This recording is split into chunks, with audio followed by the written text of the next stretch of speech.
નમસ્તે. ये परा બધા મજામાં? હા. હવે જરા તમારી ક્ષમા માંગીને શરૂઆતમાં થોડું મારે હિન્દીમાં બોલવું પડશે. બાબા બન્યા है तो हिंदी बोलना पड़ेगा ना. કારણ કે આ મીડિયાવાળા મિત્રોની વિનંતી હતી કે સાહેબ હિન્દીમાં બોલો તો સારું. તો મને થયું કે બધું તો નહીં પણ થોડું ઘણું જરા એમને હાચવી લઈએ. गुजरात के लोकप्रिय मुख्यमंत्री मृदु एवं मक्कम श्री भूपेंद्र सिंह पाटिल, गुजरात सरकार के मंत्री भाई जगदीश पंचाल, इसी धरती के संतान श्री कीर्ति सिंह वाघेला, श्री गजेंद्र सिंह परमार, सांसदगण श्री परबत भाई, भरत सिंह डाभी, दिनेश भाई अनावड़िया, बनास डेयरी के चेयरमैन, ऊर्जावान मेरे साथी भाई शंकर चौधरी, अन्य महानुभाव, बहनों और भाइयों, मां नड़ेश्वरी और मां अंबाजी की इस पावन धरती को मैं शत शत नमन करता हूं. आप सभी को भी मेरा प्रणाम. शायद जीवन में पहली बार ऐसा अवसर आया होगा कि एक साथ 1.5-2 लाख माताएं बहनें आज मुझे यहां आशीर्वाद दे रही हैं. हम सबको आशीर्वाद दे रही हैं. और जब आप ओवारना ले रही थी तब मैं अपने मन के भाव को रोक नहीं पाता था. आपके आशीर्वाद, मां जगदंबा की भूमि की माताओं के आशीर्वाद मेरे लिए एक अनमोल आशीर्वाद है, अनमोल शक्ति का केंद्र है, अनमोल ऊर्जा का केंद्र है. मैं बनास की सभी माताओं बहनों को आदरपूर्वक नमन करता हूं. भाइयों और बहनों, बीते 1-2 घंटे में मैं यहां अलग अलग जगहों पर गया हूं. डेयरी सेक्टर से जुड़ी सरकारी योजनाओं की लाभार्थी पशुपालक बहनों से भी मेरी बड़ी विस्तार से बातचीत हुई है. ये जो नया संकुल बना है, पोटैटो प्रोसेसिंग प्लांट है, वहां भी विजिट करने का अवसर मुझे मिला.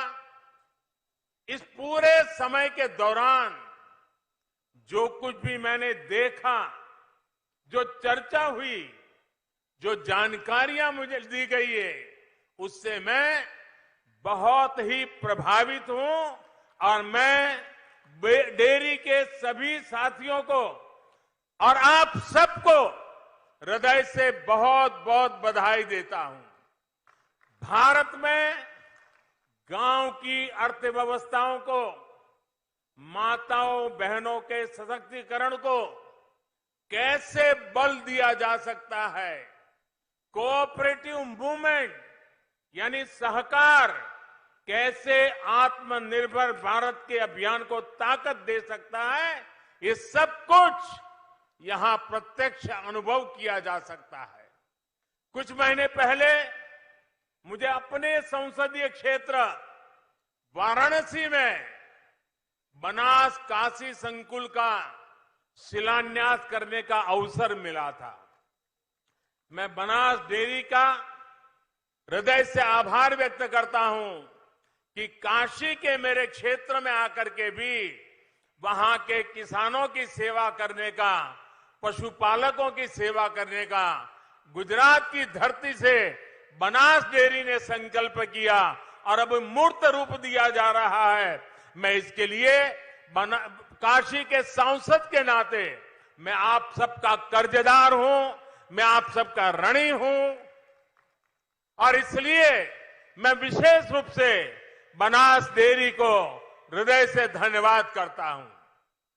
आज यहां बनास डेयरी संकुल के लोकार्पण का कार्यक्रम का हिस्सा बनकर मेरी खुशी अनेक गुना बढ़ गई है।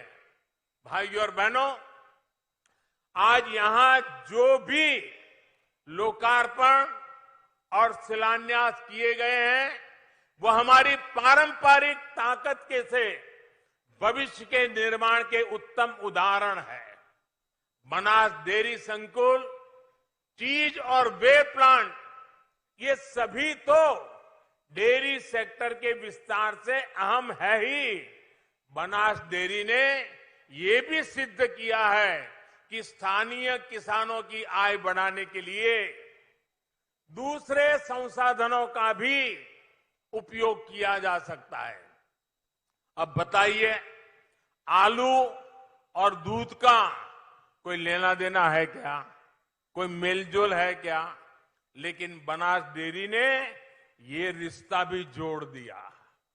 दूध, छाछ, दही, पनीर, आइसक्रीम के साथ ही aloo tikki, aloo wedges, French fries, hash brown, burger patties जैसे उत्पादों को भी बनास डेयरी ने किसानों का सामर्थ्य बना दिया है।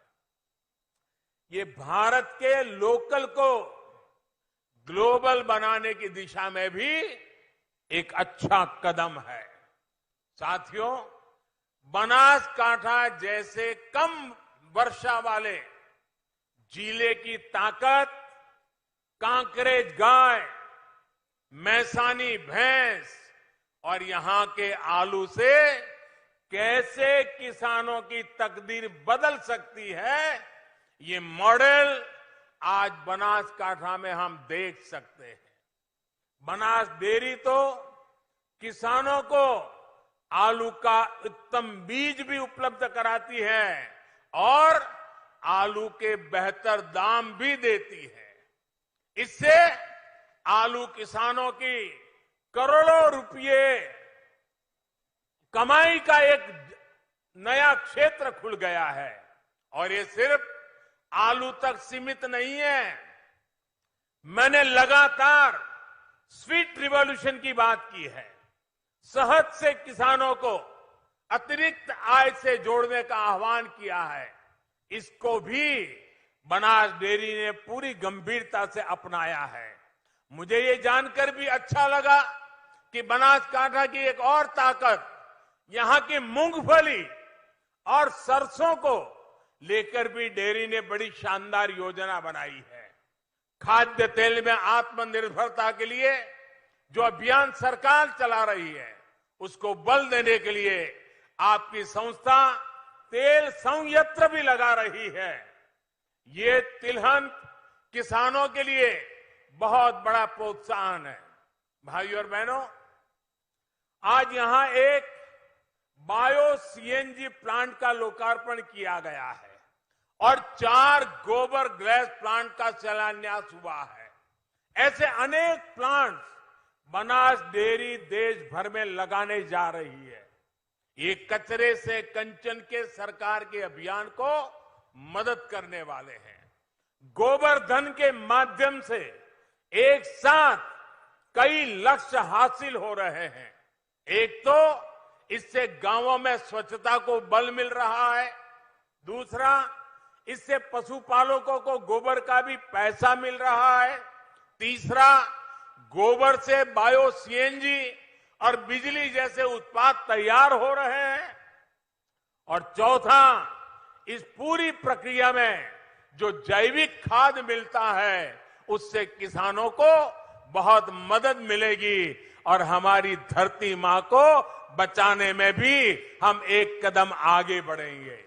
इस प्रकार के प्रयास जब बनास डेयरी के माध्यम से पूरे देश में पहुंचेंगे तो निश्चित रूप से हमारी ग्रामीण अर्थव्यवस्था मजबूत होगी, गांव मजबूत होंगे, हमारी बहनें बेटियां सशक्त होगी। साथियों, गुजरात आज सफलता की जिस ऊंचाई पर है, विकास की जिस ऊंचाई पर है वो हर गुजराती को गर्व से भर देता है।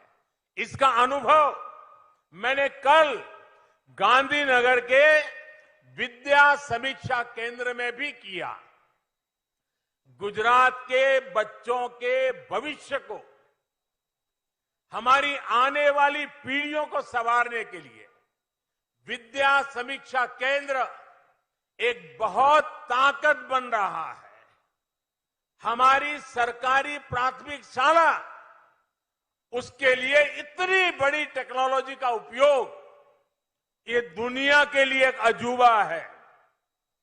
वैसे मैं इस सेक्टर से पहले से जुड़ा रहा हूं, लेकिन गुजरात सरकार के निमंत्रण पर कल मैं विशेष तौर पर गांधीनगर में इसे देखने गया था। विद्या समीक्षा केंद्र के काम का जो विस्तार है, टेक्नोलॉजी का जो बेहतरीन इस्तेमाल इस पे किया गया है, वो देखकर मुझे बहुत अच्छा लगा। हमारे लोकप्रिय मुख्यमंत्री श्री भूपेंद्र भाई के नेतृत्व में ये विद्या समीक्षा केंद्र पूरे देश को दिशा दिखाने वाला सेंटर बन गया है। आप सोचिए, पहले मुझे 1 घंटे के लिए ही वहां जाना था, लेकिन मैं वहां सारी चीजों को देखने समझने में ऐसा डूब गया कि 1 घंटे का कार्यक्रम मैं 2-2.5 घंटे तक वहीं चिपका रहा। इतना मुझे उसमें रुचि बढ़ गई। मैंने स्कूल के बच्चों से, शिक्षकों से काफी विस्तार से बातें भी की। बहुत से बच्चे अलग अलग स्थानों से भी जुड़े थे, दक्षिण गुजरात, उत्तर गुजरात, कच्छ, सौराष्ट्र। आज ये विद्या समीक्षा केंद्र गुजरात के 54,000 से ज्यादा स्कूलों से 4.5 लाख से ज्यादा शिक्षक और 1.5 करोड़ से ज्यादा विद्यार्थियों की एक जीती जागती ऊर्जा का, ताकत का केंद्र बन गया है। इस केंद्र को artificial intelligence, machine learning, big data analysis, ऐसी आधुनिक सुविधा से सुसज्जित किया गया है। विद्या समीक्षा केंद्र हर साल 500 करोड़ डेटा सेट का विश्लेषण करता है। इसमें असेसमेंट टेस्ट, सत्र के अंत में परीक्षा, स्कूल की मान्यता, बच्चों और शिक्षकों की उपस्थिति से जुड़े कार्यों को किया जाता है।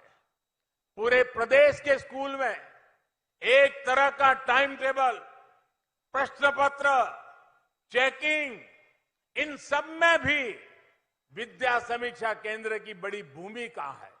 इस सेंटर की वजह से स्कूलों में बच्चों की उपस्थिति 26% तक बढ़ गई है। शिक्षा के क्षेत्र में ये आधुनिक केंद्र पूरे देश में बड़े परिवर्तन ला सकता है। मैं भारत सरकार के संबंधित मंत्रालयों और अधिकारियों से भी कहूंगा कि विद्या समीक्षा केंद्र का अवश्य अध्ययन करें। विभिन्न राज्यों के संबंधित मंत्रालय भी गांधीनगर आए, इसकी व्यवस्था का अध्ययन करें। विद्या समीक्षा केंद्र जैसा आधुनिक व्यवस्था का लाभ देश के जितने ज्यादा बच्चों को मिलेगा, उतना ही भारत का भविष्य उज्जवल बनेगा। મને લાગે છે કે હવે મારે તમારી જોડે આપણા બનાસના મૂળમાં વાત કરવી જોઈએ।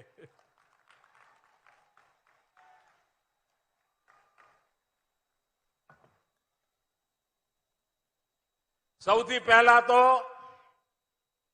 જ્યારે બનાસ ડેરી સાથે જોડાઈને બનાસની ધરતી પર આવું, ત્યારે આદરપૂર્વક મારું પહેલું માથું નમે છે મુરબ્બી શ્રી ગલબા કાકા માટે. અને આજે હું 60 વર્ષ પહેલા ખેડૂતના દીકરા ગલબા કાકાએ જે સપનું જોયું એ આજે વિરાટ વટવૃક્ષ બની ગયું અને બનાસકાંઠાના ઘેર ઘેર એણે એક નવી આર્થિક શક્તિ પેદા કરી દીધી.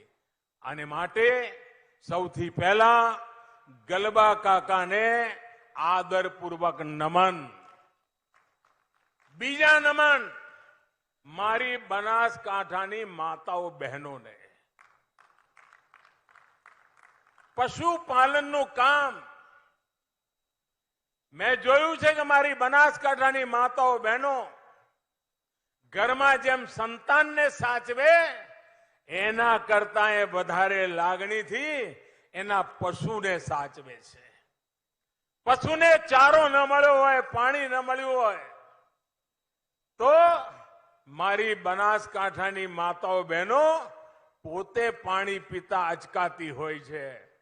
ક્યાંક લગ્ન માટે, વાર તહેવાર માટે ઘર છોડીને એક રાત બહાર જવાનું હોય તો બનાસની મારી માતાઓ બહેનો સગાવાલામાં લગ્ન છોડી દે પણ પશુને એકલા છોડીને ન જાય. આ ત્યાગ અને તપસ્યા છે. અને એટલા માટે આ માતાઓ બહેનોની તપસ્યાનું પરિણામ છે કે આજે બનાસ ડેરી ફલી ફૂલી છે. અને માટે મારા બીજા નમન મારી આ બનાસકાંઠાની માતાઓ બહેનોના ચરણોમાં છે. આદરપૂર્વક એમને પ્રણામ કરું છું.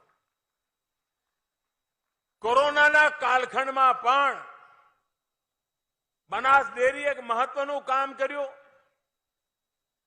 ગલબા કાકાના નામ પર મેડિકલ કોલેજ બનાવી. અને હવે આ અમારી બનાસ ડેરી બટાકાની ચિંતા કરે, પશુની ચિંતા કરે, દૂધની ચિંતા કરે, ગોબરની ચિંતા કરે, મધની ચિંતા કરે, ઉર્જા કેન્દ્ર ચલાવે અને હવે બાળકોના શિક્ષણની પણ ચિંતા કરે. એક પ્રકારે બનાસ ડેરી, બનાસકાંઠાની આ કોઓપરેટિવ મુવમેન્ટ આખાએ બનાસકાંઠાના ઉજ્જવલ ભવિષ્યનું એક જબરજસ્ત ગતિશીલ કેન્દ્ર બની ગયું છે. અને એના માટે પણ એક દીર્ઘદ્રષ્ટા વ્યવસ્થા જોઈએ. અને ગયા 7-8 વર્ષમાં જે રીતે ડેરીનો વિસ્તાર થયો છે અને મારો તો આમાં શ્રદ્ધા રહી હોવાના કારણે આમાં મારાથી જે બનતું હોય, મુખ્યમંત્રી હતો ત્યારે ખડે પગે ઉભો રહેતો હતો અને હવે તમે મને દિલ્હી મોકલ્યો તો મેં તમને નથી છોડ્યા. તમારી સાથે રહીને તમારા સુખ દુઃખમાં ઉભો રહ્યો છું. આજે બનાસ ડેરી ઉત્તર પ્રદેશ, હરિયાણા, રાજસ્થાન, છેક ઓડિશામાં સોમનાથની ધરતીથી જગન્નાથની ધરતી સુધી, આંધ્રપ્રદેશ, ઝારખંડ એમના પશુપાલકો માટે પણ એનો વધુને વધુ લાભ આપવાનું કામ કરી રહી છે.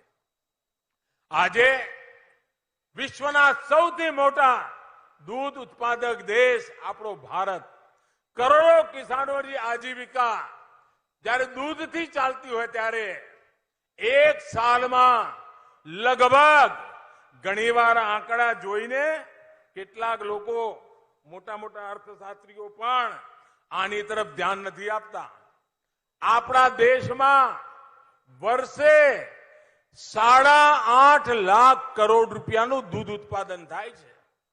ગામડામાં ડિસેન્ટ્રલાઇઝ ઇકોનોમિક સિસ્ટમ આ એનો નમૂનો છે. એની સામે ઘઉં અને ચોખાનું ઉત્પાદન એનું ટર્નઓવર પણ 8.5 લાખ કરોડ નથી. એના કરતા વધારે દૂધનું છે. અને ડેરી સેક્ટર એનો સૌથી વધારે લાભ નાના ખેડૂતને મળે છે. 2 વીઘા, 3 વીઘા, 5 વીઘા જમીન હોય, વરસાદનું નામો નિશાન ના હોય, પાણીનો અભાવ હોય, ત્યારે અમારા ખેડૂત ભાઈ દીકરા માટે જીવન દોયલું થઈ જાય ત્યારે પશુપાલન કરીને પરિવારનું પેટ ભરતો હોય છે. આ ડેરીએ નાના ખેડૂતોની મોટી ચિંતા કરી છે અને નાના ખેડૂતોની મોટી ચિંતા એ સંસ્કાર લઈને હું દિલ્હી ગયો તો દિલ્હીમાં પણ મેં આખા દેશના નાના કિસાનોની મોટી મોટી જવાબદારીઓ માથે લેવાનું મેં કામ કર્યું અને આજે વર્ષમાં 3 વાર 2,000 રૂપિયા આ ખેડૂતોના ખાતામાં સીધા મોકલી આપું છું. પહેલાના પ્રધાનમંત્રીઓ કહેતા હતા કે દિલ્હીથી રૂપિયો નીકળે તો 15 પૈસા પહોંચે. આ પ્રધાનમંત્રી એમ કહે છે કે દિલ્હીથી રૂપિયો નીકળે તો 100 પૈસા એ જેના ઘેર પહોંચવા જોઈએ એના ઘેર પહોંચતા હોય છે અને ખેડૂતને ખાતામાં જમા થતા હોય છે. અનેક એવા કામો આજે જ્યારે ભારત સરકાર, ગુજરાત સરકાર, ગુજરાતની કોઓપરેટિવ મુવમેન્ટ આ બધા સાથે મળીને કરી રહ્યા છે ત્યારે હું આ બધી મુવમેન્ટને હૃદયપૂર્વક અભિનંદન આપું છું. એમનો જય જયકાર થાય. હમણાં ભૂપેન્દ્રભાઈએ બહુ લાગણીપૂર્વક એક વાત કરી પ્રાકૃતિક ખેતીની. બનાસકાંઠા એક બાત જો સમજી લે તો બનાસકાંઠા કોઈ દી એ વાતને છોડે નહીં, એ મારો અનુભવ છે. શરૂઆતમાં મહેનત પડે. મને યાદ છે વીજળી છોડો કઈ હું થાકી ગયો અને બનાસના લોકોને થતું કે આ મોદીને કે સમજણ નથી પડતી અને અમને કહે છે કે વીજળીમાંથી બહાર આવો અને મારો વિરોધ કરતા હતા.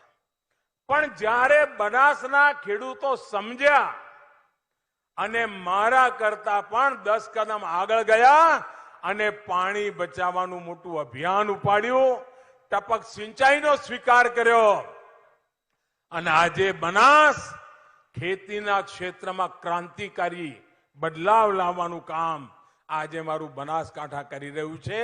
મને પૂરો વિશ્વાસ છે કે માં નર્મદા જ્યારે બનાસને મળવા આવી છે ત્યારે આ પાણીને પરમેશ્વરનો પ્રસાદ માનીએ, આ પાણીને પારસ માનીએ અને આ વખતે આઝાદીનો અમૃતકાળ, આઝાદીનો અમૃત મહોત્સવ છે. આઝાદીના 75 વર્ષ થયા છે. મારી બનાસ જિલ્લાને વિનંતી છે કે 75 એવડા મોટા તળાવ બનાવીએ બનાસની આ સૂકી ભટ્ટ જમીનમાં જ્યાં તણખલું પણ ન થતું હોય એવી ધરતી આપણે ત્યાં પડી છે. 75 એવડા મોટા તળાવ બનાવીએ અને 1 કે 2 વરસાદ આવે તો પણ પાણી ધડાધડ ત્યાં બહીને જતું રહે એવી વ્યવસ્થા કરીએ અને જો પાણી આ તળાવ ભરવાનું ચાલુ કરીશું તો મારો પૂરો વિશ્વાસ છે આ ધરતી પણ અમૃતમય બની જશે. અને એટલા માટે મારી અપેક્ષા છે કે આ જૂન મહિના પહેલા, વરસાદ આવે પહેલા આગામી 2-3 મહિનામાં જબરદસ્ત અભિયાન ઉપાડીએ અને 2023 15મી ઓગસ્ટ આ આઝાદીના અમૃત મહોત્સવ સમયમાં જ આ 1 વર્ષમાં એકલા બનાસ જિલ્લામાં ઓછામાં ઓછા 75 મોટા તળાવ બનાવીએ અને પાણીથી લબાલબ ભરીએ તો આજે જે પાણીની મોટી નાની તકલીફો પડે છે એમાં આપણે બહાર આવી જઈશું. અને હું તમારો અનન્ય સાથી છું. જેમ ખેતરમાં એક સાથી આપણું કામ કરે ને એમ હું તમારો સાથી છું અને એટલે તમારા સાથી તરીકે તમારી જોડે પડખે ઉભો રહીને કામ કરવા માંગુ છું. હવે તો આપણા નડાબેટમાં ટુરિઝમનું કેન્દ્ર બની ગયું. ભારતના બોર્ડર જિલ્લાઓનો વિકાસ કેમ થાય, ભારતની બોર્ડરને કેવી રીતે જીવંત બનાવાય એનું ઉદાહરણ ગુજરાતે પૂરું પાડ્યું છે. કચ્છની સીમા પર રણોત્સવ આખા કચ્છના સરહદને ત્યાં વસતા ગામોને આર્થિક રીતે ધમધમતા કરી દીધા.